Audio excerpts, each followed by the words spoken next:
Without anything to give her children, a widowed woman shared with them the little she managed to find in the barn. Her heart believed that this was the end of the line. But then, when she least expected it, a solitary farmer appeared and took an action no one could have imagined, forever changing the destiny of her and her children. Jennifer woke every morning before the sun, as if the day began with an invisible burden pressing down on her shoulders. The house was silent, except for the distant sound of the wind slipping through the cracks in the windows, reflecting the coldness of her own life. The walls seemed to hold echoes of harsh words, of merciless stares, of heavy silences. Every room carried the memory of a husband who never looked at her with affection, and of two small children who tried in vain to fill the emptiness that grew around her. She remembered the day she got married. She was 20 years old, her heart full of hope, believing she would find love and security. But reality was cruel. The man she had married was not what she had imagined. He was cold, distant, incapable of showing any genuine affection. Soon after the wedding, his true personality emerged. Sharp words cut at her heart every day. Constant criticism and silent humiliations turned the home into a place of fear and anguish. He didn't care about Jennifer, nor about the children. His indifference turned small mistakes into accusations, little flaws into great reproaches. Jennifer constantly felt diminished, as if every effort was insufficient. And she knew that no matter how hard she tried, nothing would ever be enough to please that man. He never smiled, never embraced her, and his eyes always carried disapproval. Jennifer was in the kitchen, her apron stained with flour, exhaustion etched into her body. The dim light of late afternoon slipped through the window, illuminating the table already set. She stirred the pot carefully, hoping the meal would turn out at least decent for her husband, knowing that any mistake would be grounds for reprimand. Suddenly, the living room door slammed open, and he entered, dropping his bag on the floor with impatience. "Where's my food, woman?" he shouted, crossing his arms and glancing around the kitchen. Jennifer swallowed hard, a shiver running down her spine.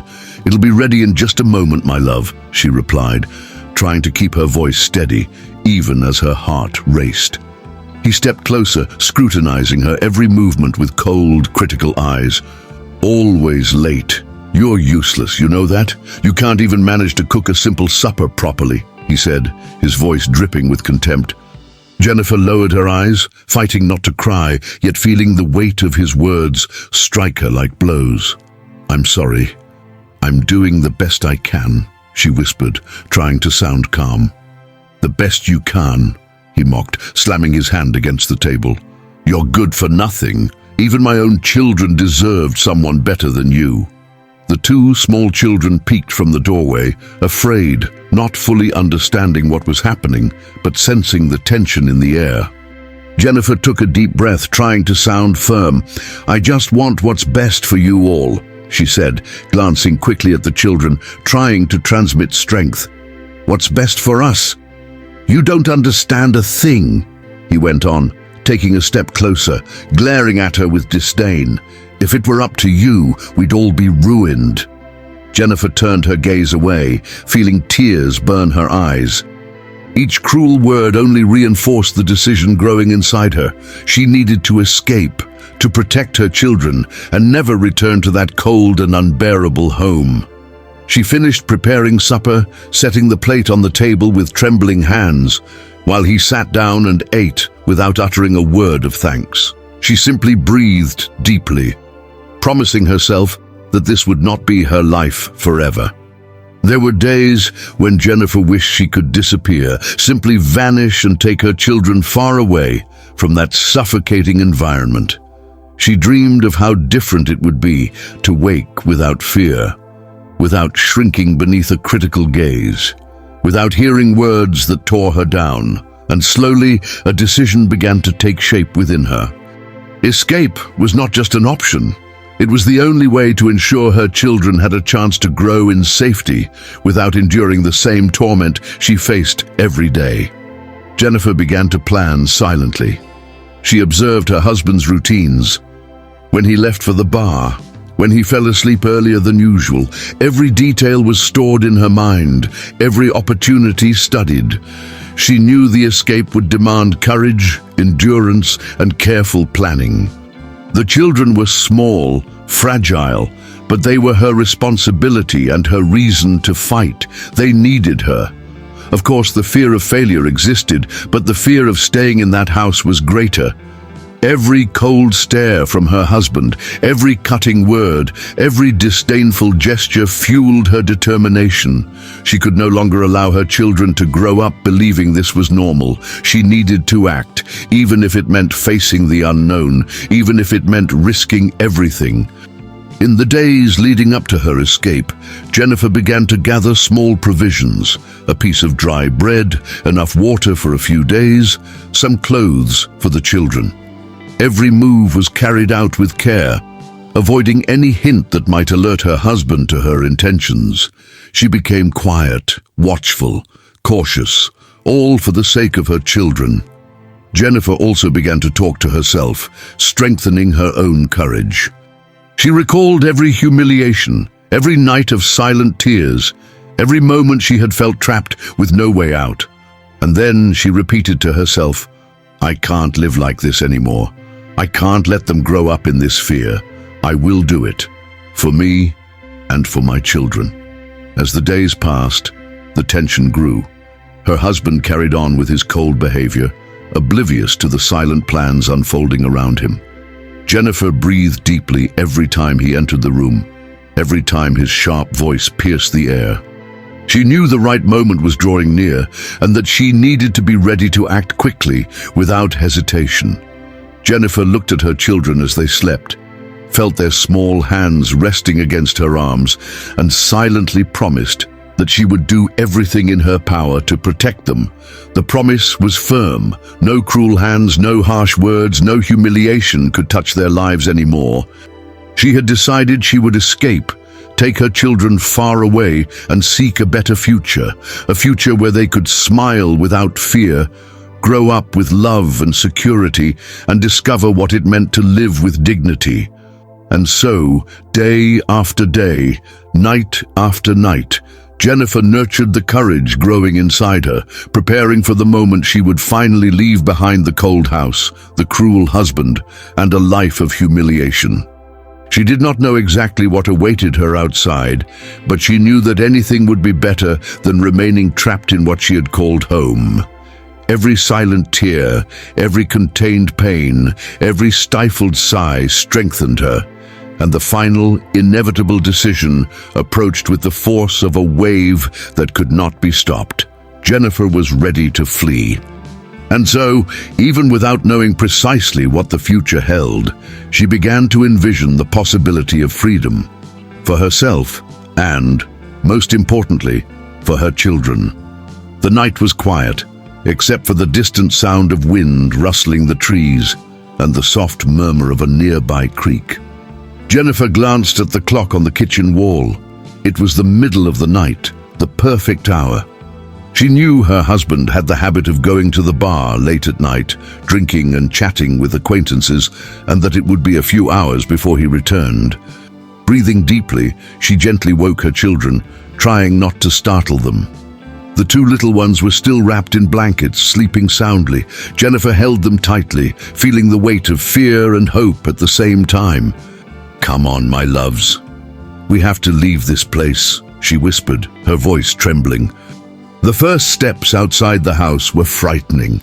The cold midnight wind cut across Jennifer's face, but she could not stop. She held her children's hands firmly, still sleepy and confused. "Mom, where are we going?" asked the younger one, his voice weak. "To a safe place, my love. To a place where you can smile," Jennifer replied, trying to convey confidence, though her heart raced. The following days were difficult. They walked along trails, small dirt paths and pastures, avoiding busy roads and strangers. The children, small and fragile, cried constantly, tired, hungry, and unable to understand what was happening. Jennifer tried to soothe them, sharing the little bread she had, offering water, and speaking words of encouragement that seemed meant more for herself than for them. Soon we'll find a better place. Soon everything will be all right. On the second day, the food they had brought ran out. Jennifer felt despair tighten her chest, but she could not give up. She kept walking, each step feeling like an extraordinary effort. The sun began to set, and she scanned the surroundings, searching for any sign of shelter or help. Then she spotted a large, isolated farm on the horizon. Wooden fences separated green pastures, and animals grazed calmly, unaware of their presence. Jennifer's heart filled with hope. "Look, my loves, I think we've found something," she said, a mixture of exhaustion and relief in her voice. She ran with the children to the chicken coop, which was open, chickens moving freely. Scattered on the ground was corn that the birds had left behind. Without a second thought, Jennifer sat on the ground with her children, letting them eat what they could. To her, this was more than food. It was a luxury. There were even some fruits in an iron bucket, some still slightly green, others overripe. "Look, children." "Fruit," she said, smiling for the first time in days. The children, hungry and exhausted, ate silently but with eyes bright with satisfaction. Jennifer sat beside them, allowing herself a moment of relief. For a few minutes, sadness gave way to hope. For a few minutes, she felt that perhaps, just perhaps, things could improve. She knew this was only the beginning. Danger still existed, and the road ahead was uncertain. But in that moment, seeing her children content and breathing the fresh air of the isolated farm, Jennifer felt that freedom was within reach. The worst of the journey was not over, but she had taken the first step. Jennifer sat on the floor of the chicken coop, her children beside her, devouring the corn and fruit she had found. For the first time in days, a sense of relief filled her chest. Exhaustion still weighed on her shoulders, but there was something in that moment that allowed her to breathe a little easier. Suddenly, the sound of strong, determined footsteps caught her attention. Someone was approaching the fence quickly. Jennifer's heart raced. "Children, stay behind me," she whispered, holding their hands tightly. A tall man appeared, wearing simple but clean clothes and boots covered in mud. His light eyes were wide, surprised by the scene before him. A woman and two small children sitting on the ground, eating corn from the chicken coop. The farmer paused, hesitating, unsure how to react. Jennifer stood slowly, trying to hide the fear coursing through her body. "I'm sorry, sir," she began, her voice trembling. "I didn't know what else to do. I have no food." The man raised his hand, calming her. "Easy. I didn't come to scare you. I just didn't expect to find, well, this," he said, looking at the children with concern. She took a deep breath, feeling a mix of shame and relief. "I know it looks terrible, but we were so hungry," she murmured. The farmer stepped a little closer, cautiously, and smiled kindly, breaking some of the ice surrounding Jennifer. "No need to apologize. You all look tired and hungry. Let's get you to safety. Come with me," he said, pointing toward the main house on the farm. Jennifer looked at her children, who were already beginning to feel more confident with the man's calm tone. Holding their hands, she silently agreed and began to follow the farmer along the dirt path leading to the house. Upon entering, Jennifer was impressed by the simple but welcoming environment. The house had well-kept wooden walls, rustic yet clean furniture. A pleasant smell of a lit fireplace filled the air.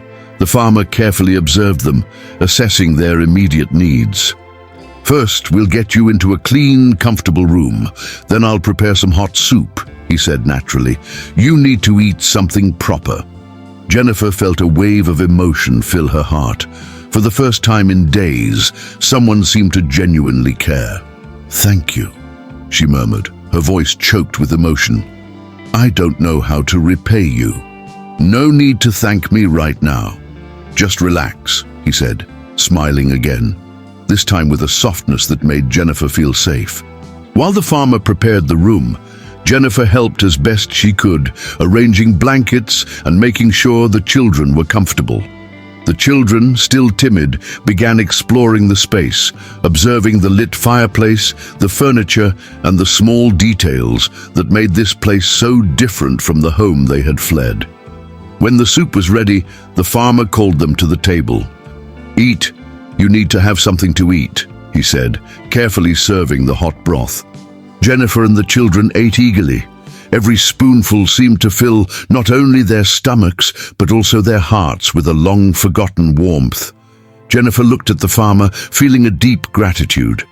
"I don't know what we would have done if you hadn't found us," she whispered, while he watched the family attentively. He nodded, almost as if getting used to the idea of protecting these innocents. "Sometimes we meet people at the right moment, even when we least expect it," he said, with a serious but welcoming tone. "You're safe now." Jennifer felt hot tears run down her face. For the first time, there was no fear, no contempt, only care and protection. She hugged her children, feeling that at last they had found a safe haven. As the night went on, the farmer checked to make sure the children were comfortable and if Jennifer needed anything. There was a comfortable silence, broken only by the sound of the soup being eaten and the crackle of the fireplace. Jennifer looked at him and realized something she hadn't felt in a long time: hope. She knew this man was different. He was not cruel, not cold. He cared.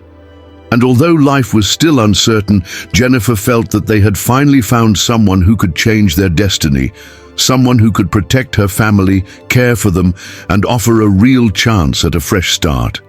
That night, while the children slept peacefully in the carefully prepared room, Jennifer stayed awake for a few moments, feeling a security she had never known. For the first time, she realized that life could truly change, that there was someone willing to shelter, protect, and love them, even in the face of such innocence and helplessness.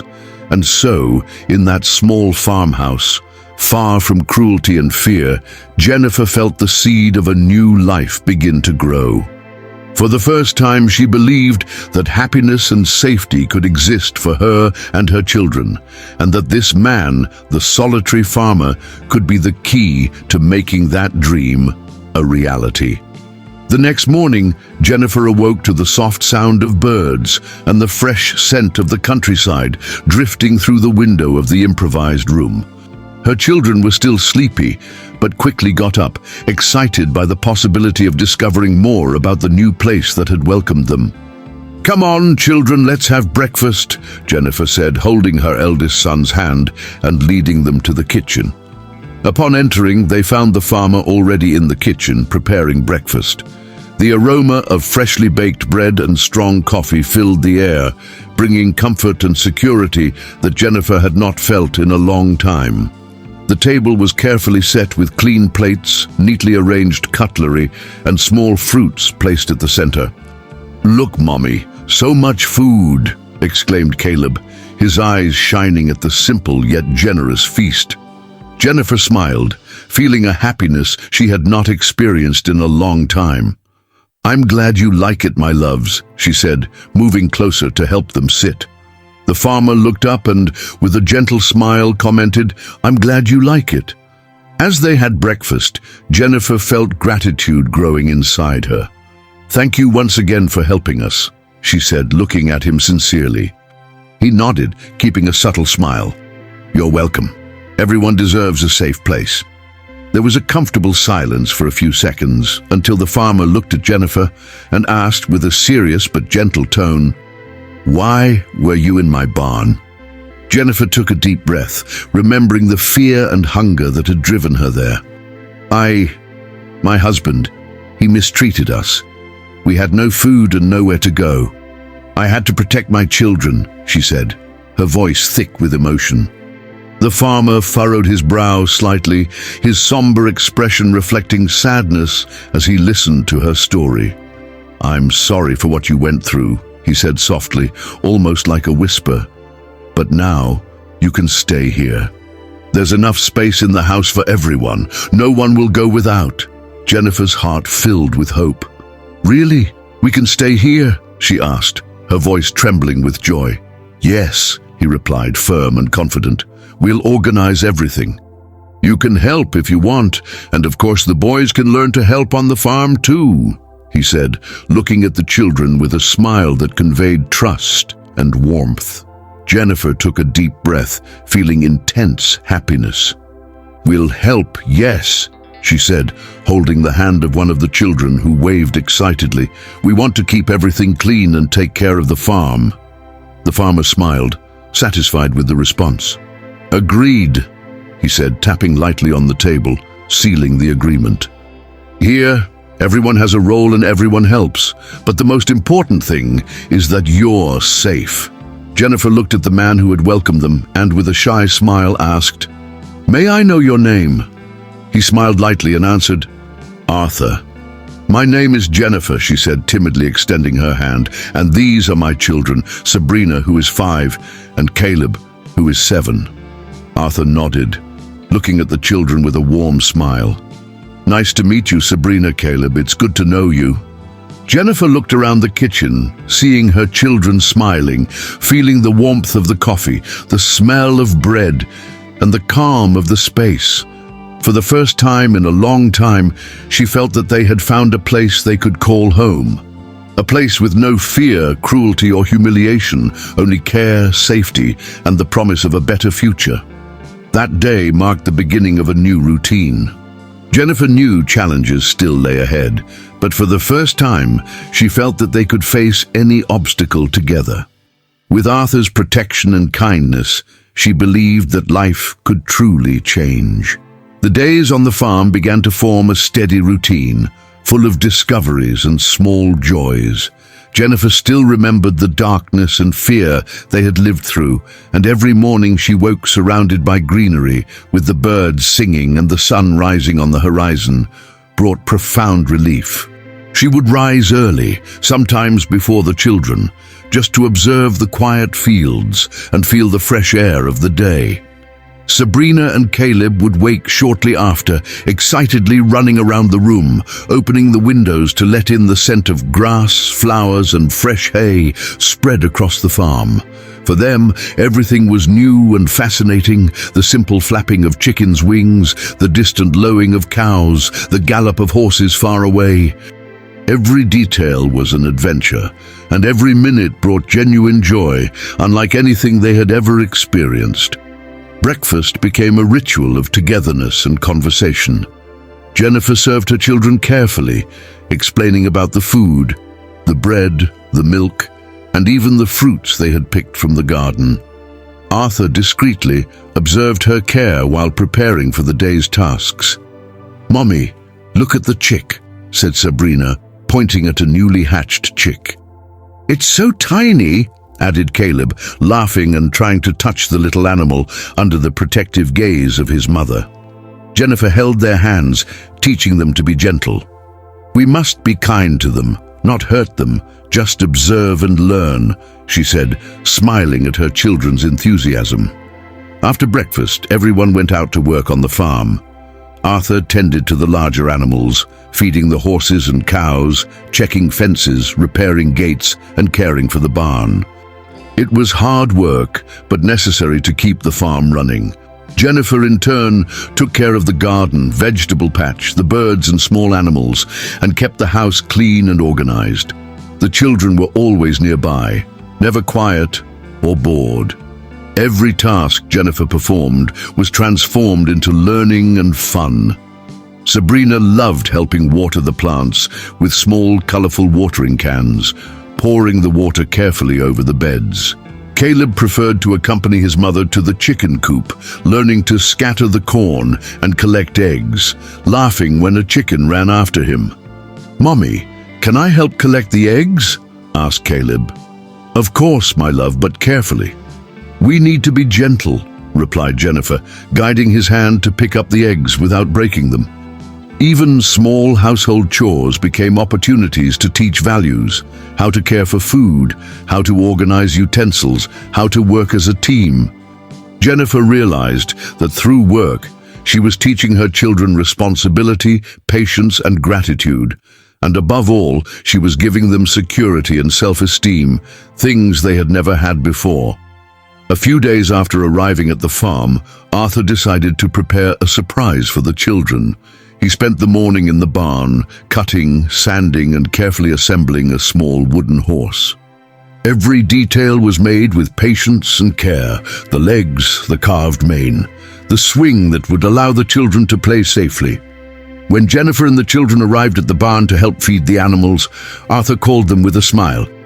"Come here, I have a surprise for you."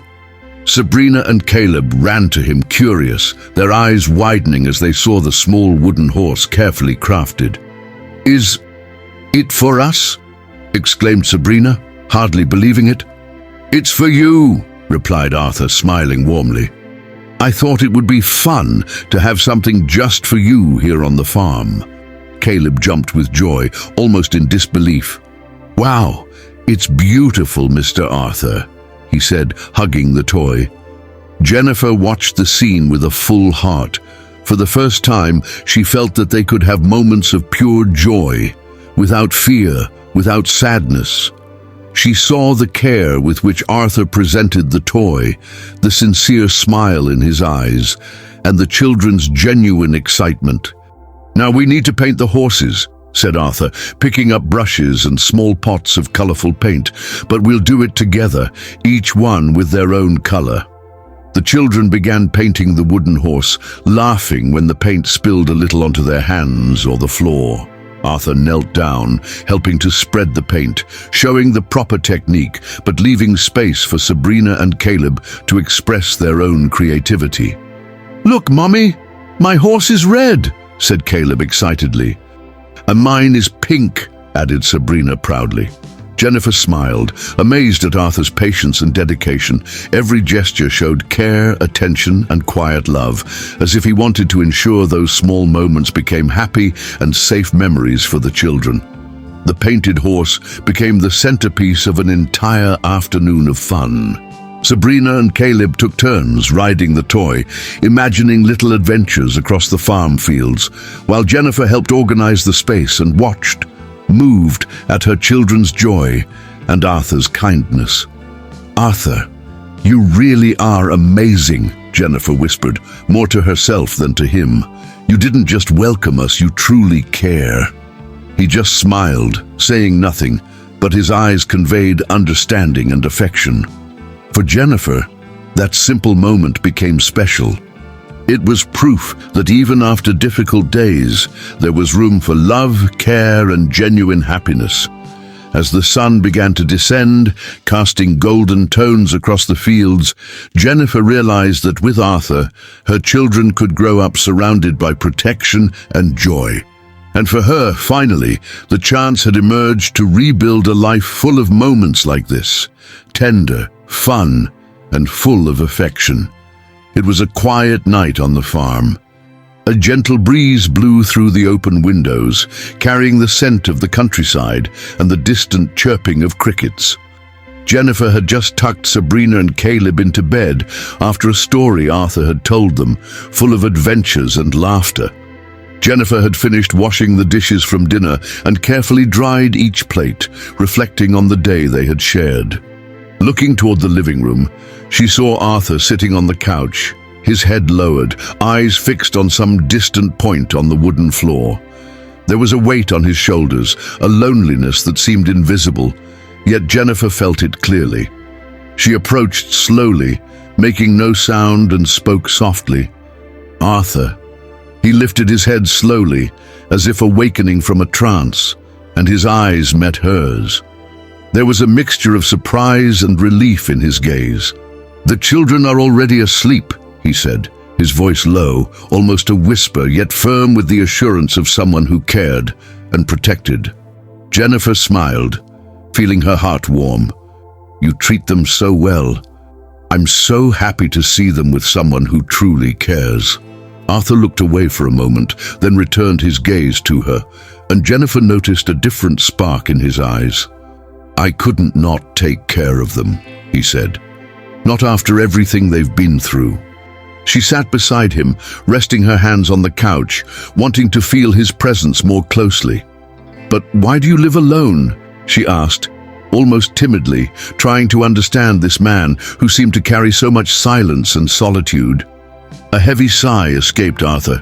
His eyes wandered again to the fireplace, reflecting painful memories. "I lost my wife," he said, his voice thick with emotion. "She became gravely ill. We had dreamed of having children, and suddenly, everything was gone. Since then, I've lived alone."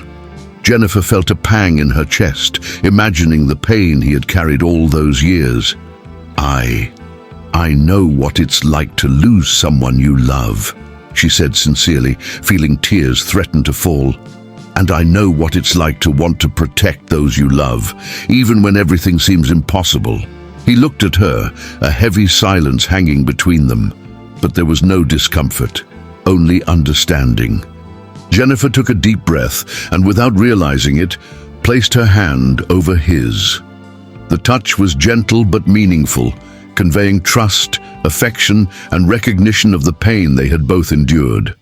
Arthur paused a moment before responding, and when he did, he leaned slightly closer. Their eyes met, and then their lips touched in a tender, emotional kiss. It was not merely a physical gesture, but an expression of everything they didn't need to say: care, gratitude, desire, and hope.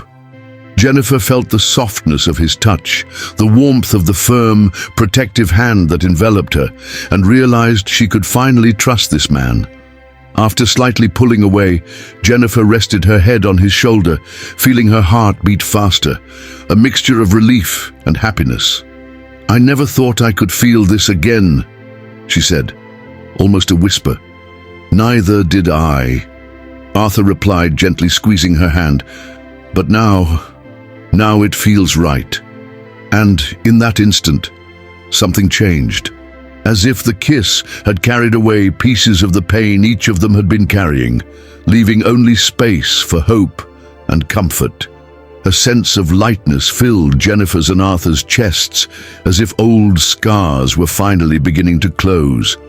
The loneliness, fear, and sadness that had marked so many years were replaced by a new feeling, the certainty that they could rebuild their lives together with care, love, and protection. From that kiss onward, everything seemed possible. Every shared breath, every gentle touch, carried the promise of better days, where the pain of the past would lose strength in the face of the power of unity and newly discovered affection. For Jennifer, that moment marked the beginning of a silent healing. For Arthur, it meant that love, even after loss and suffering, could still flourish. It was a sunny afternoon when Jennifer decided to take Sabrina and Caleb to the village. It was the first time the children had left the farm grounds for a walk, and their eyes sparkled at the little shops and the bustling crowd. Arthur accompanied them, always attentive, but allowing them to experience the feeling of freedom and discovery. The village was full of life that sunny afternoon. Children ran across the cobblestone streets, vendors called out their wares in cheerful voices, and the smell of fresh bread and ripe fruit mixed with the scent of the earth.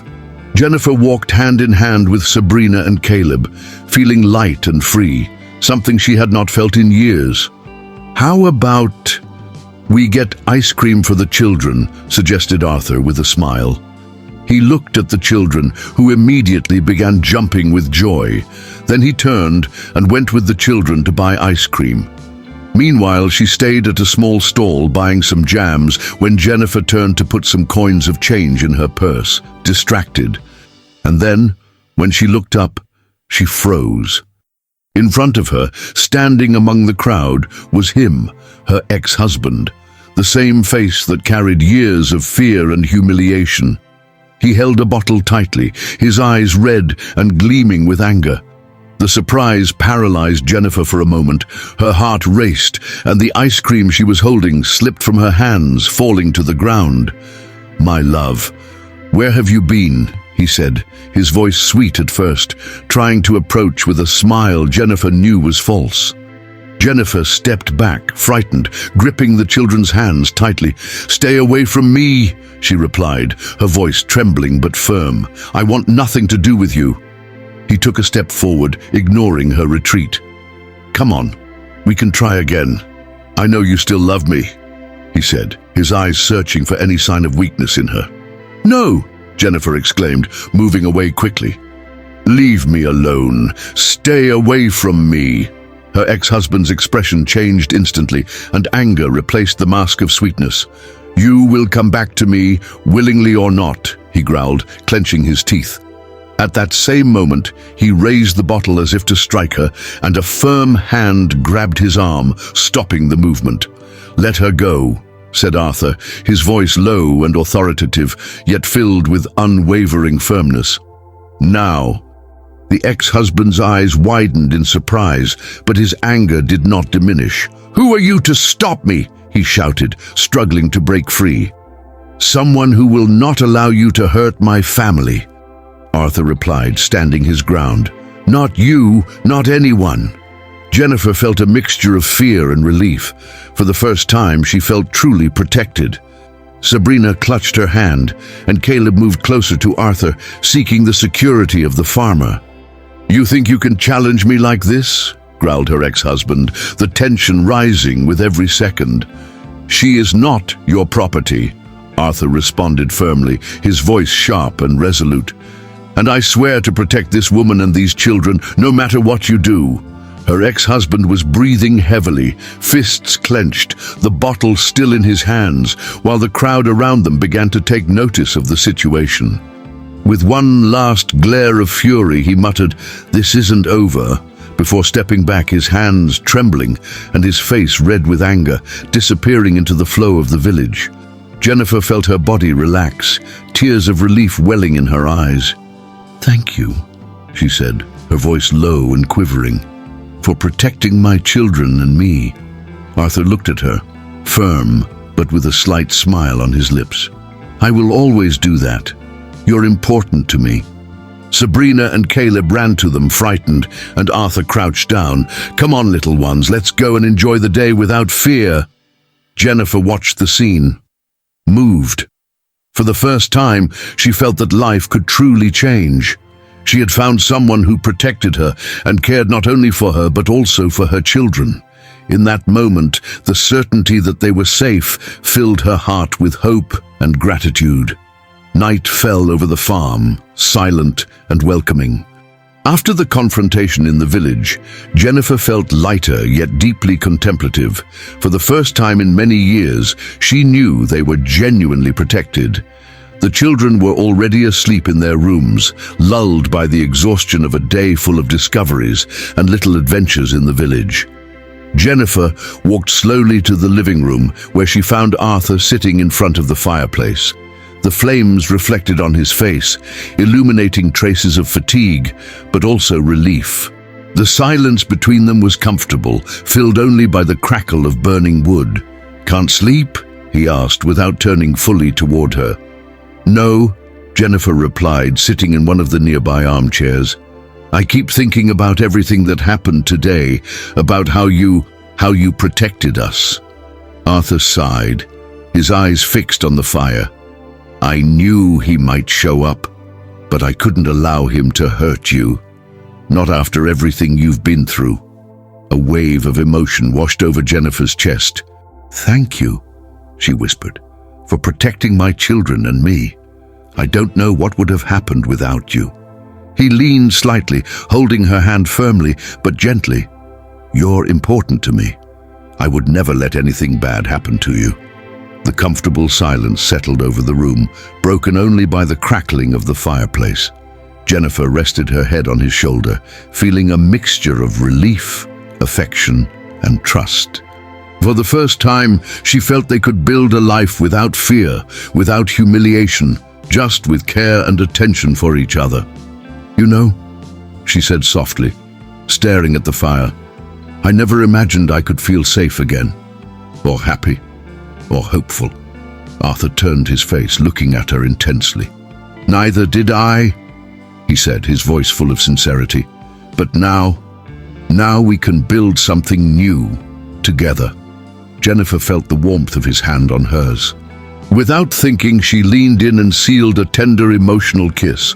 It was not just a kiss of desire, but of gratitude, trust, and renewal.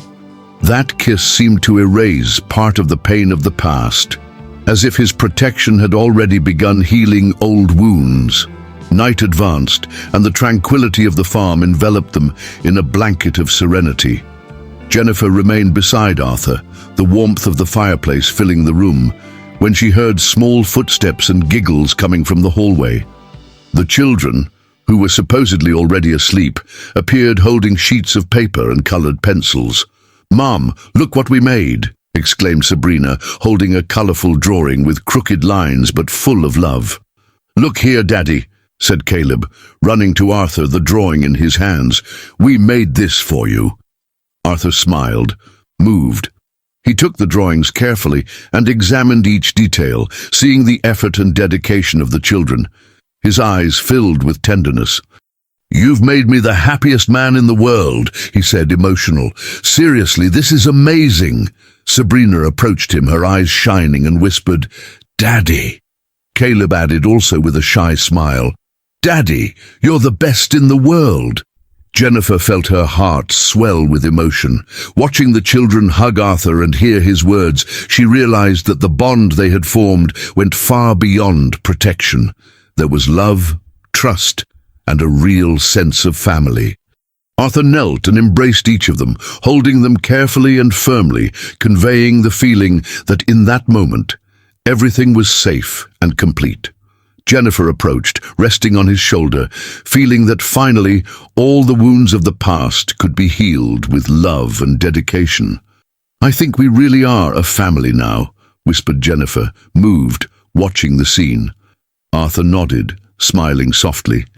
"Yes, and I promise I will take care of you every day of my life." From that moment on, among colorful drawings, laughter, and tight hugs, Jennifer knew that life had truly changed. There was no more fear, no more pain. There was only safety, love, and the certainty that together they could face any challenge. And that night, with the fireplace crackling and the children finally asleep in each other's arms, Jennifer felt, for the first time in years, that they had found a home. A true home where the heart could finally rest in peace.